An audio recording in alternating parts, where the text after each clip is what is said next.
Is live in downtown Portland with safety concerns for local businesses. Audrey?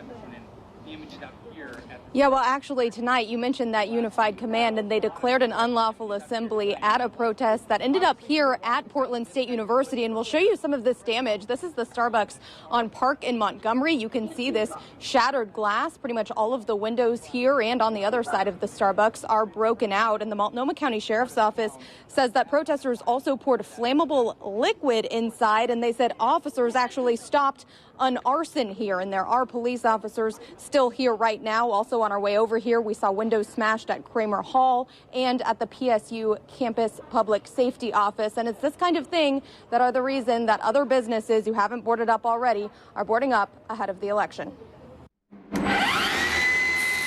Election Eve, and these are the sights and sounds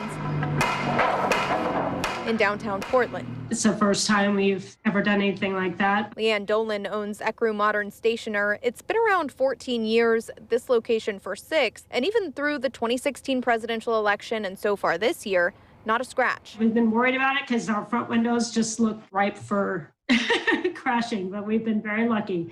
Dolan says never before has she boarded the store, but just ahead of election week, she felt like she should. With the 100 days of protesting and adding a very tense election, I just want to be safe. At the Fossil Cartel, owner Susan Landa says she first covered her windows with the stay-home order, then put the boards back up after the riot at the end of May. She says add crime to the mix, and they're staying put. There's been a lot of break-ins, so outside of whatever's going to happen, I'm keeping it up until the pandemic is over. Now with the election, she says a police officer stopped by their place and told her to bring signs like this one in, so they can't be used to break windows. And then also he asked us to make a sign that says, "This is a small locally owned business, please don't hurt us." Basically, he said they've been effective in other places, so he said I should do it too.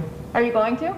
Sure, why not? And on behalf of all businesses, the president of the Portland Business Alliance says they have one message. And no matter what happens on election night, never forget that this is our house, to take care of your neighbors, to respect property, to respect the businesses, and to look out for one another.